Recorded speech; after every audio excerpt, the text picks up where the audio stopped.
विश्व रे तेलर दर एते अधिकार रही किंतु भारत रे एबे तेलर दर बढ़ुना या पछरे किछि एमती कथा रही कि जो कथा आपण माने जानि नाहंती शेष प्रसंग टीवी स्क्रीन को आनिबा पई अनुरोध करिवि जहाँ गुरुत्वपूर्ण अटे। एप्रिल 29 पर बढ़िबो कि पेट्रोल एवं डीजेल रो दर ए प्रश्न समस्ते पचारुचंती कारण पूर्वरु एमती अनेक गुड़िए घटना घटी सारी एही घटना पछर सत कौन आपण जानिचंती युद्धर परिस्थिति मध्यरे जदि आमे अशोधित तैलर दर कहबा बहुत बढ़ी जाइछि। युद्ध पूर्व अशोधित तैल दर प्राय बैरेल पिछा $70 किंबा $75 रु $80 मध्य व्यारी करुथिला किंतु एबे अशोधित तैलर दर प्राय 100 पार करिछि। केतेबेले $112 केतेबेले $110 केतेबेले $100 प्राय $95 उपरे अशोधित तैल दर रहिछि किंतु भारत रे एबे पर्यंत तेल दर बढ़ी नाही। विजुअल उपरे आपनकर दृष्टि आकर्षण करदेवा पई चाहिबी दर्शक बंधु आपण जानिचंती जे देश रे 5टी राज्यर निर्वाचन चलीछि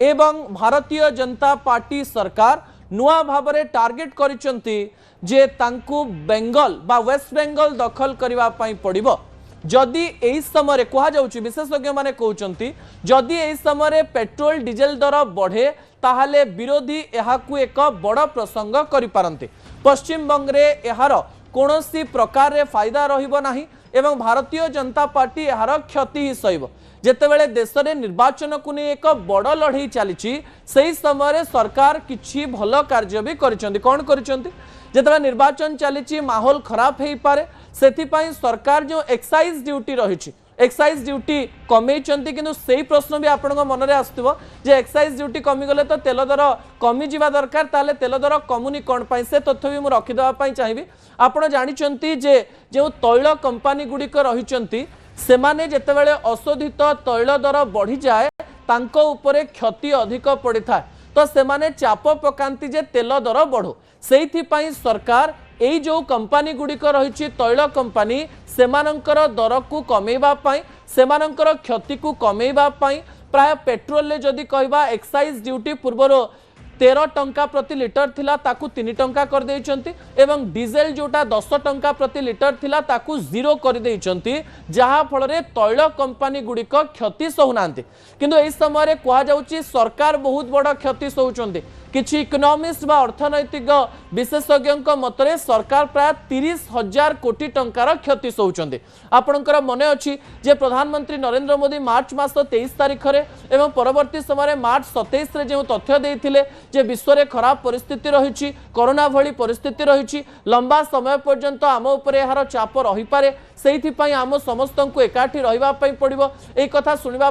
परे आम मन रे डर मध्य रहितिला। आमे 2021-2018 रे मध्य देखिछु जे निर्वाचन परे तेल दर प्राय टिके बढ़े कहा जाउची एवं किछि विशेषज्ञ कहउचंती जे एप्रिल 29 से जेतेबेले निर्वाचन सरी जिवो ता परे तेल दर सामान्य बढ़ी जाई पारे कारण सरकार बहुत दिन पर्यंत 30,000 रु 40,000 कोटीर चाप को रखी पारिबे नाही।